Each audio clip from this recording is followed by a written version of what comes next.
What you're about to hear is based on actual events. Listener discretion is advised. He yearns to observe the crowd clearly. His damaged spectacles force him to turn his head this way and that, to peer through larger shards. One of the militia shoves the prisoner into the cage, and Chikatilo welcomes the fury that it induces. There will be a moment, he's certain. The evil that propels him has provided so many moments. Let him walk away from capture, from death, so many times now. There will be a moment. A turned head, a blink of an eye, a misstep on the stairs that led up to the courtroom gallery. Then he will strike. With what's left of him, he will tear those child soldiers with their big, stupid bodies into pieces. The crowd is its own animal now, foaming at the mouth. They want him badly, just as much as he'd wanted their children. Chikatilo had once been a youngling himself, though his childhood was a horror all its own. Something he'd only spoken of just recently. As the psychiatrist who correctly profiled the Ripper and later gained a confession takes the stand, the prisoner nods at him respectfully. Now at least, they'll know some of it.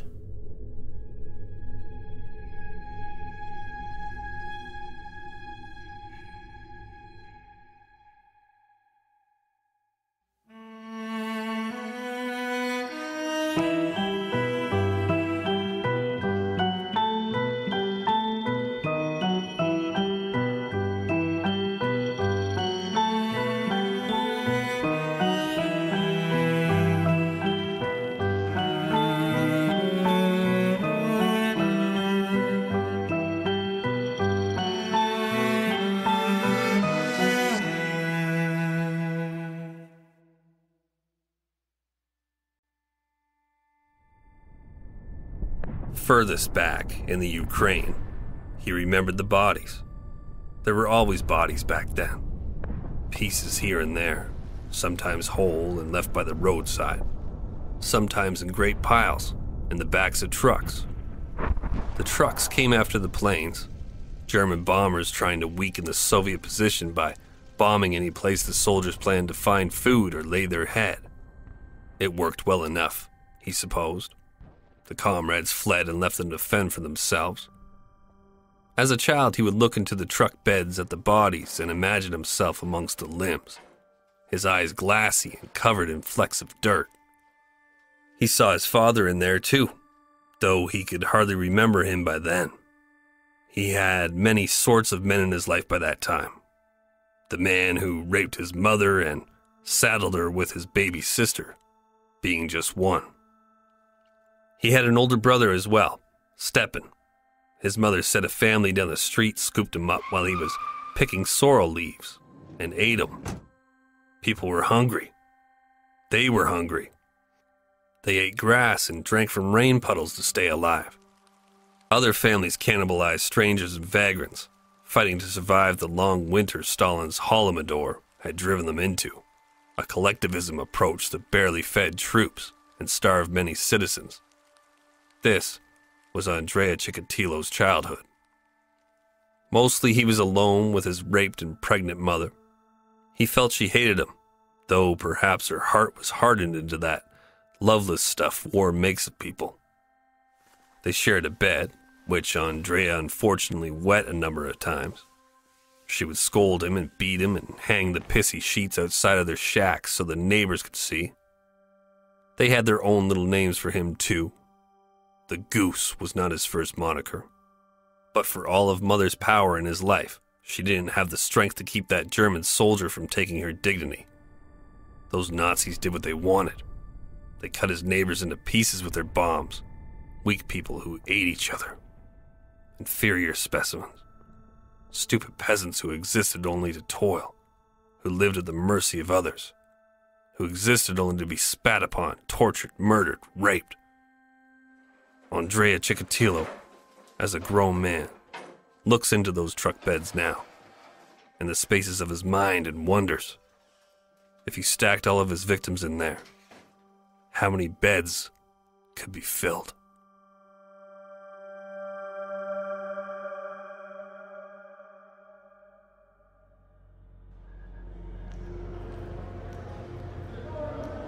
The psychiatrist has gone.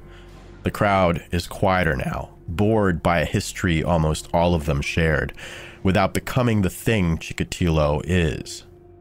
A woman sits close by, and he imagines a child on her knee. A small girl with blonde braids and a floppy-eared bunny slumped in her lap. Chikatilo cranes his head towards the phantom girl. Their eyes meet, and she bursts into tears. The mother crushes the ghost's face into her bosom, eyes burning with equal parts of hate and fear. The Ripper feels the slightest twinge down there. Yes, He whispers through the bars. just like that. He had sold the Dacia on Mezovoy Lane shortly after the incident with the girl in red. Little Red Riding Hood, his favorite, and the standard set for his ultimate satisfaction. 6 years had passed since then. He was a journeyman killer now, unapologetic and prolific. A new supply clerk job with a locomotive factory afforded him the time on the road he needed to be himself. He slept on train waiting platforms with vagrants and prostitutes, some of whom he'd lured into the shelter bed with promises of vodka, only to reemerge alone later, tired, filthy, and spent from the ripping. Those dirty, diminished souls were but mutton to a man whose first dish had been the choicest of cuts. Raping, murdering, and cannibalizing the jaded, paled to the exquisite perversions of ruining innocence. The authorities knew something about him now. It was only a matter of time, of course. Though he'd managed to pin his first kill on another man, over half a decade of butchery since had alerted authorities that a wolf was stalking the rail stations of Rostov and dragging prey into the woods. There were eyes everywhere, peeking over newspapers, scanning from behind dark sunglasses. Chikatilo spotted them all, and for a time attempted to cease his slaying.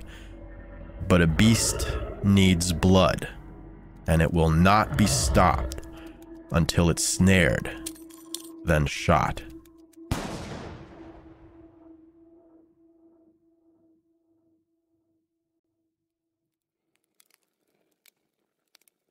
The Ripper reaches out to an old flame. He knows she has a daughter that is aged to perfection and suggests that she bring the child along. He'll have a doll for her young one. They can reminisce, maybe spark up a new romance. They'll have a picnic. He knows a place. The girl is 10, a cute little thing in a simple dress and braided hair. She is shy and somewhat confused about why her mother brought her along on this rendezvous. There are no other children for her to play with as she'd hoped, but the odd man she and her mother meet on the train hands her a little doll to suffice. His eyes are scary and never quite meet hers. Despite this, he seems nice enough. They depart the train at a desolate station that's crowded by the encroaching shelter belt. The three head happily down a path and towards a meadow. Later, not one passenger comes forward to report anything odd about that day. Chikatilo is adapting and is all but invisible. You can call me Andrea if you like. This is what he tells the girl, his eyes dancing over her face. She feels self-conscious, like the man is seeing something on her skin that isn't there when she checks with a small hand. It makes her want to get a bath. They pull bread and cheeses from their basket, a bottle of wine for the adults, and soon Andrea and the woman begin sitting closer and closer. The girl senses she's unwelcome and heads off into the strip of woods at the edge of the meadow to play with the doll. It's not an expensive thing, a little blue cloth person with floppy arms and legs, and she makes it dance up and down the tree branches. She hears her mother laughing at something and then a shout. She stops and looks through the tangle of thicket, but all she can see is the meadow around the swale where they'd had their picnic.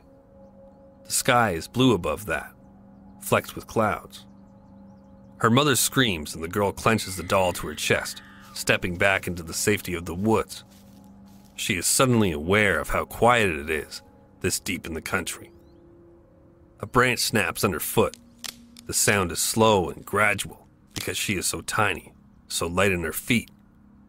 In her mind, she sees 100,000 harp strings tearing as somebody pulls the instrument in half. She realizes that it's not the branch under her feet she's hearing. Her mother screams again, loudly, insistently. Her throat sounds raw and cracked. "Mama?" the girl calls. Her voice is small, barely shuddering out of her chest. There are more screams now, horrific and somehow inhuman. They are the wordless howls of something being badly hurt. "Mama!" The girl bursts from the trees, not knowing what to do. She just wants to be with her mother. What she finds is too much for her young mind to handle. She is only 10 years old, after all. There are parts of her mother that still move, that still cling to life. Her face, slicked red with blood, works its mouth open and shut like a fish. Her hand flexes at the end of the arm laying in the grass, attached to the body by nothing more than a string of gristle. Those fingers had run through the girl's hair just minutes ago, and then waved her away to go play in the woods. I should still be in the woods, she thinks to herself. The man, Andrea, is standing over her mother. He is naked and red with blood from head to toe. The girl has never seen a man's penis before, but she sees his now, jutting out from his pelvis like a long, crude thumb. Something is dripping from it. His eyes are wide white circles and a face slicked with gore. He has a knife. He has a hammer. Yura! He howls. Then he runs at her. She screams for who she calls Mr. Andre to stop as she runs from the creature this man has become, thinking now only of the woods. The dark safety there. It is a place where she can hide. It is a place where he cannot find her. The meadow is soft beneath her feet. She can smell him approaching, hear his heavy breath. She realizes she is still holding the doll and tosses it away behind her. The sky is almost perfectly blue, except for the clouds. It is a wonderful day for a picnic. He is jogging alongside her now, almost like they are trotting towards a common destination in tandem. The girl is so tired. Yura! Yura! Yura! He screams the Russian war cry again and again as his feet pound down beside her. He is so big she can feel the vibrations even when running. She tries to change course and he is at her right side just as quick. Her legs are on fire. Chikatilo smacks the girl on the side of the head with a hammer, and she rolls end over end on the forest floor. She screams, only half dazed, and tries to stand, but he falls on top of her and he is so heavy. He screams into her face and she feels the knife begin to saw into her throat.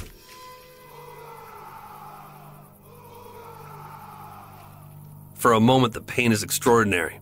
It is beyond anything she can comprehend. 1,000,000 tiny needles pierce every sweat gland on her face. Electric numbness rolls up from her kicking feet, through her legs. Somebody has melted 1,000 rubles into slag and is pouring it down her throat. Then there is nothing. No pain. A sort of light coolness floods her body. Her vision is hazy, and she is flying. Her own headless body is still thrashing on the ground beneath her. Her eyes roll up to the sky, moved by some incredible force until she is staring at the sun. The sky is now red. What a terrible day for a picnic.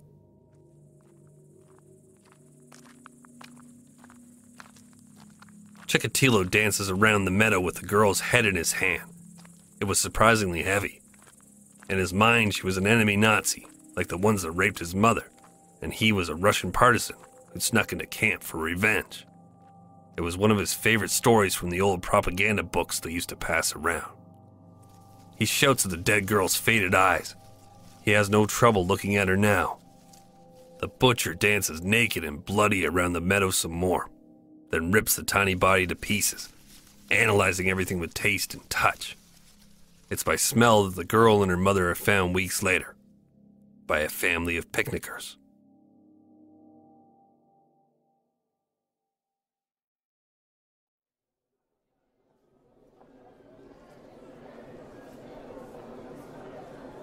The courtroom rumbles as the sudya finishes. Chikatilo denies the crimes emphatically, rattling the door of his cage until a guard smashes his fingers with a quick flick of the truncheon. Another woman has fainted in the crowd, and people are bearing her out overhead like Christ pulled from the cross. Chikatilo sucks his fingers and squats on his little bench inside the cage, looking like an insane, preening monkey on his perch. A whistle from nearby Novocherkassk station pierces the air, a soft, almost inaudible highlight over the growing din of the crowd. The unconscious woman is gone, and now they have only the prisoner to focus on. He stands up and goes to the bars facing his audience. Saying nothing, he pulls down his pants and unbuttons his shirt. Scrawny white legs and stained underwear now exposed to the crowd. Women turn away and men shout obscenities. Still quiet, face placid, he moves from bar to bar and rubs himself against each one, muttering what sounds to an approaching guard like playful apologies.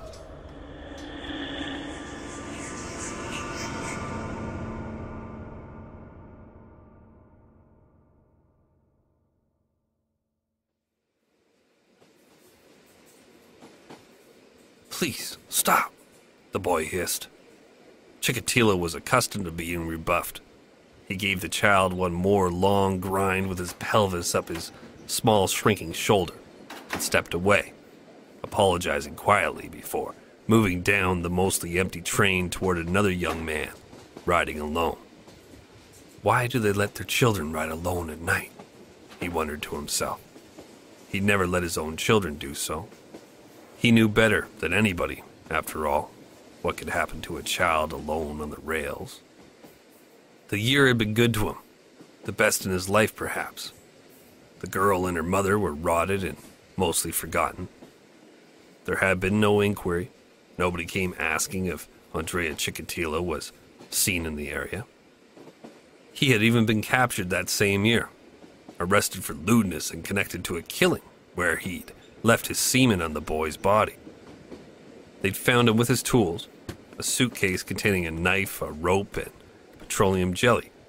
But in the end, they'd had to let him go because his blood did not match his semen.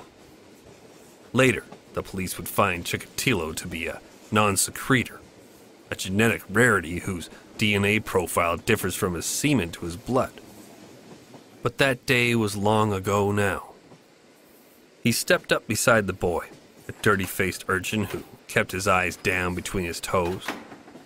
A ragged, fingerless glove covered his right hand, which in turn was wrapped tightly around the vertical support bar by the door.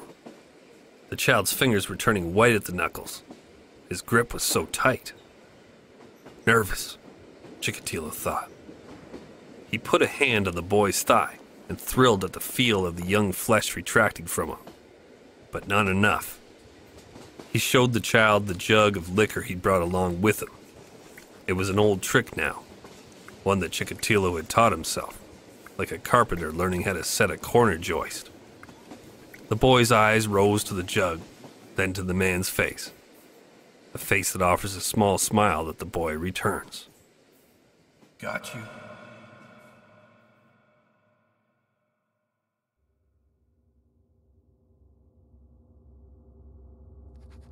Chikatilo took to transcribing the bare details of his kills in a notebook.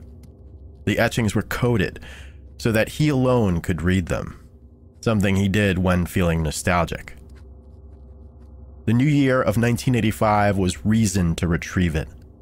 He toasted each tiny cross within the neat script. There were dozens of them. By the time he finished, he was drunk from gulping so much vodka. 1984 had been a prolific year for the Ripper. A year he had seen part of in the Gulag, over a battery and some linoleum he'd been accused of stealing from work. The only dirt they could find to stick on him had washed away easily enough. It was truly remarkable.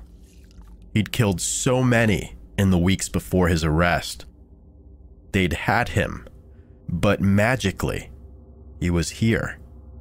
A free man again, with a blemish on his record that had nothing to do with his crimes. How could this be? To Chikatilo, it was becoming crystal clear that something dark and malevolent was working through him, and it felt good to know that he wasn't alone.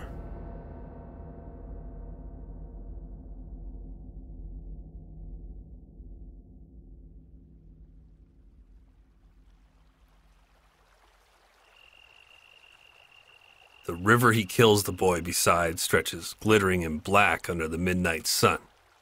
He can hear waterfowl moving in the reeds, but they know better than to show themselves to the things sitting in the mud on the riverbank. The boy had died hard. They all did. But he had died all the same. The body shakes as he cuts off the genitals, putting them in his mouth for a moment to chew at, before spitting out. The boy's head, having been rattled by the castration, is now turned towards its killer, as if in query.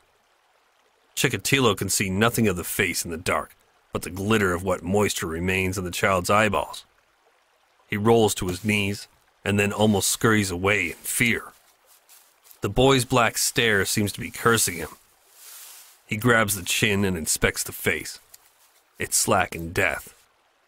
The butcher retrieves his knife from the mud, then, either through instinct or superstition, seizes the young face by its cheeks and stabs at the eyes, giving each socket 5 or 6 hard thrusts, enough to deflate one orb and pull the other from the skull.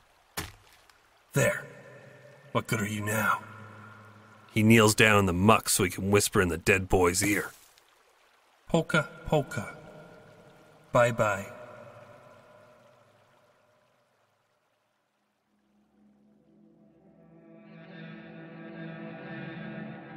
It's dark in the cell of his basement, where he'd been taken to use the toilet. Without an audience, his face is a slack, stupid thing. Skin sallow and eyes as dead and dull as any of his victims. He smacks his lips softly once, then louder, so that it echoes. He wonders to himself who the last one was as he bears down, goes red in the face, and then gives up exhausted. He's eaten nothing but rice. Was it the slow girl? Or maybe the boy who fought so hard?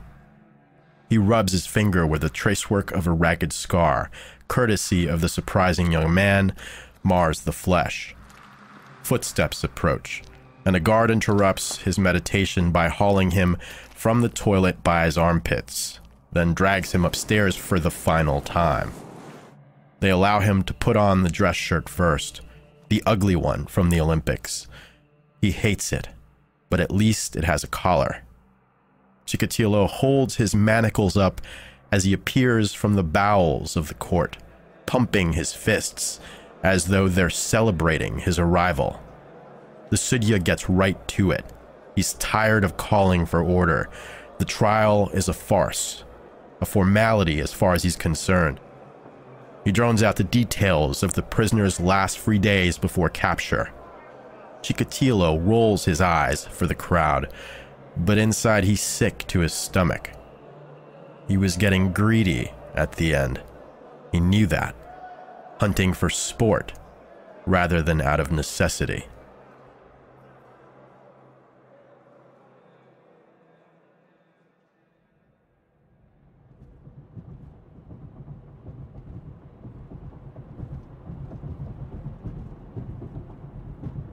Officer Rybakov is bored, cold, and stiff. The station he's assigned to is in the middle of nowhere, and as interesting as watching mud dry, which, coincidentally, is how he'd spent that ugly November morning. He almost doesn't believe he sees the figure trudging out of the woods, a business type who looks like he's seen better days. The man, a twitchy, scrawny thing who can't seem to meet Rybakov's gaze, looks down the tracks and appears to lose himself in thought.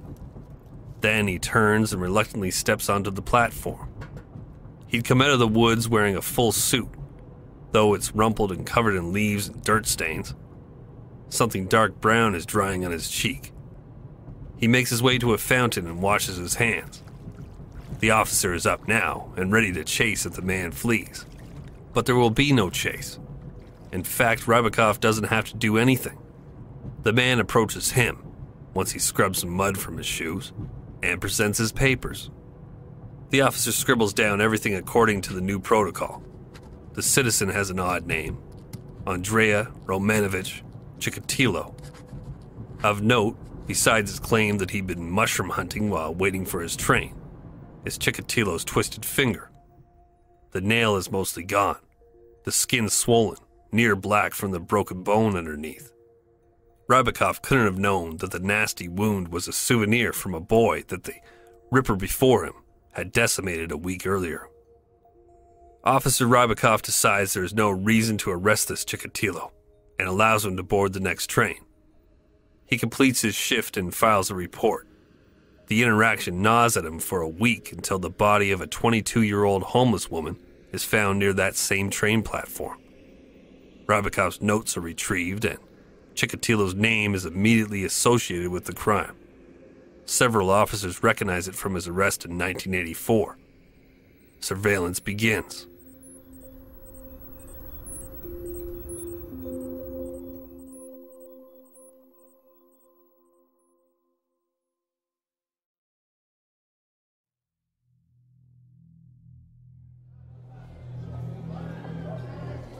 They were watching him.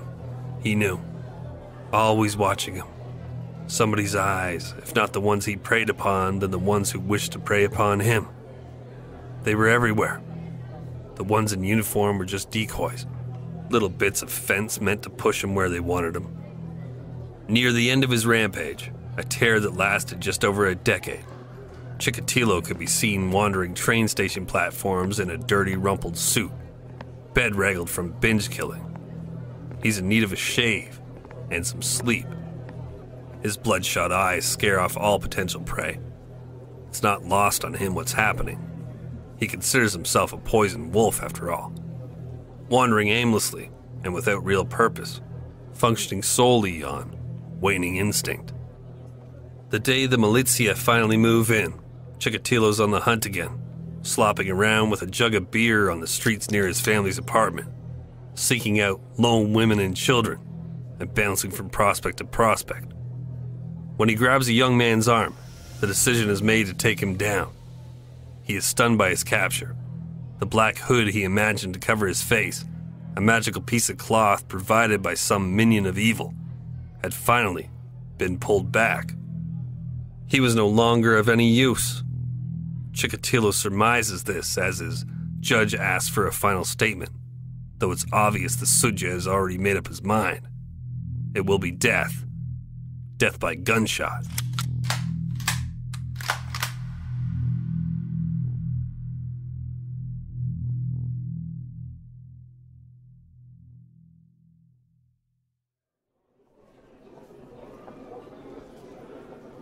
Chikatilo rants and raves, pointing a crooked finger at his childhood, society, the communist regime.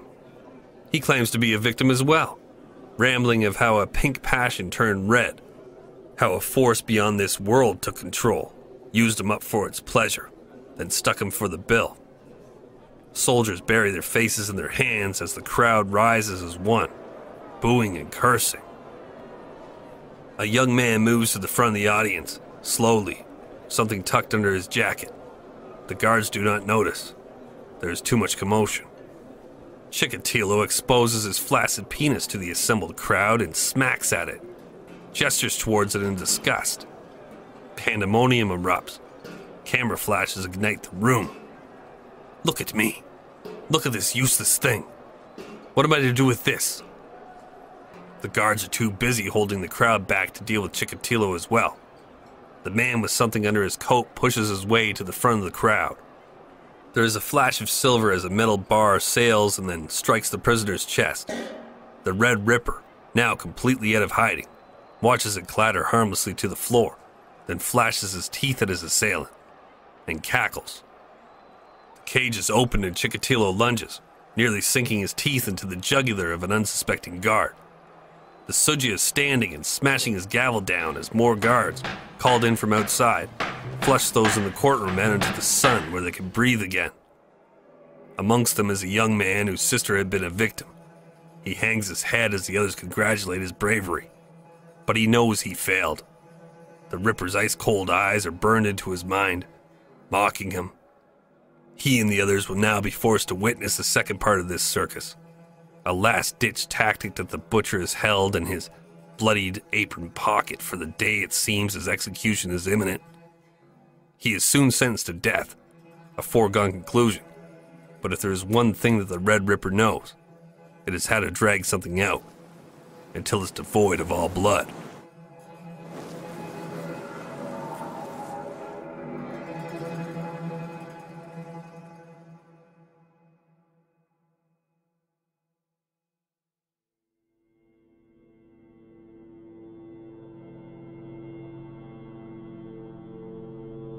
It is dark in the basement. Chikatilo's glasses are gone. The crowd no longer waiting. The scenes in the courtroom have been over for years now. The appeals are expended. Nobody believes him to be insane. Or if they do, they don't care. The nation wants to see him die, but he's not going to.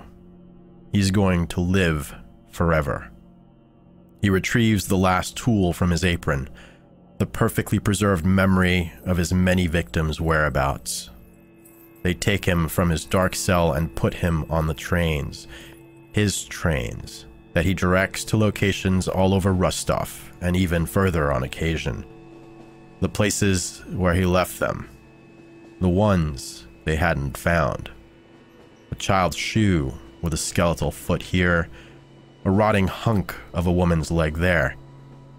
His memory is impeccable. In the cold storage of his mind, bushels upon bushels of carrots are stacked, and he plans to dangle them all.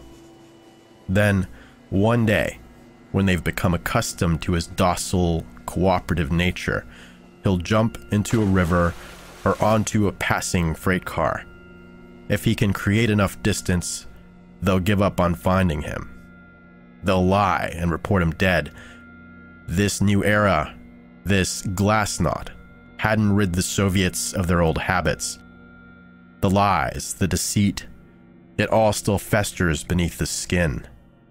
And besides this, the darkness owes him a favor. This recipe is what let him live so long. It's why he was chosen in this time and place. And it won't let him rot away, forgotten beneath the ground. At worst, he'll be sold to the Japanese or the Americans for study. Chikatilo, let's go. It's an unexpected visit from the old KGB, though unexpected is how they operate. He smiles at the guard, who ignores him entirely, and humbly walks his way out of the cell, head low.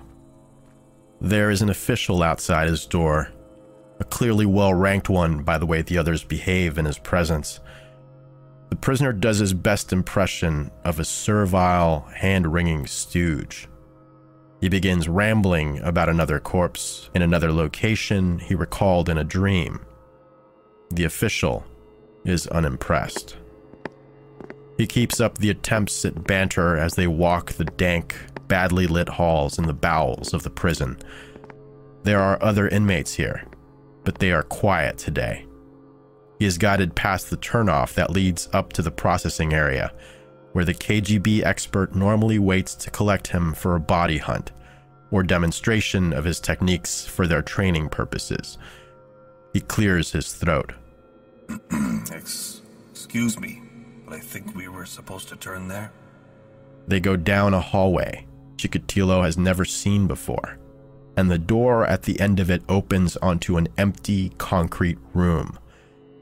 There are no windows, just a light dangling from the ceiling, and a drain in the center of the floor. Chikatilo's heart begins to race. Something is terribly wrong with this. No, wait. There is a cold feeling at the side of his neck, below the right earlobe, and then there is no feeling at all. Andrei Chikatilo, the Red Ripper, Rostov's infamous butcher, falls face first onto the ground, his still functioning heart pumping blood in little spurts from the hole in the top of his skull. With raised brow, the official jots down a note, then claps his dossier shut, offering a brief nod before departing. The executioner wipes blood from his cheek once he's sure he's alone, and lowers his pistol. It's all but certain that the prisoner is dead, but protocol demands he confirm. He reluctantly approaches the body, placing 2 shaking fingers on the sweat-slicked and filthy neck. A lack of pulse says it's so, but he rolls the head sideways to be sure that the face wears a mask of death. He sucks in a breath when he takes in the eyes. Those ancient eyes seem to speak still, though it's clear they're now blind. And it takes all of the typically stolid militia man's willpower to keep from prying them out of their sockets with his boot knife.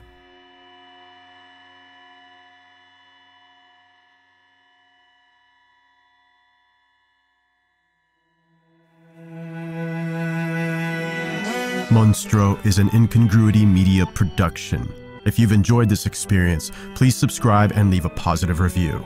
You can find out more by searching for Monstruo Podcast on Facebook, Twitter, and Instagram, or visit us at monstruopodcast.com. This show is produced, hosted, and written by Jack Luna and Mike Boudet. Additional writing by Tyler Bell and Evan Ziegelman. Research by Hagar Barak. Sound design and editing by Jonathan McMichael and Robert Ravelli. Original score by Leon Rogers. Art by Denny Ray.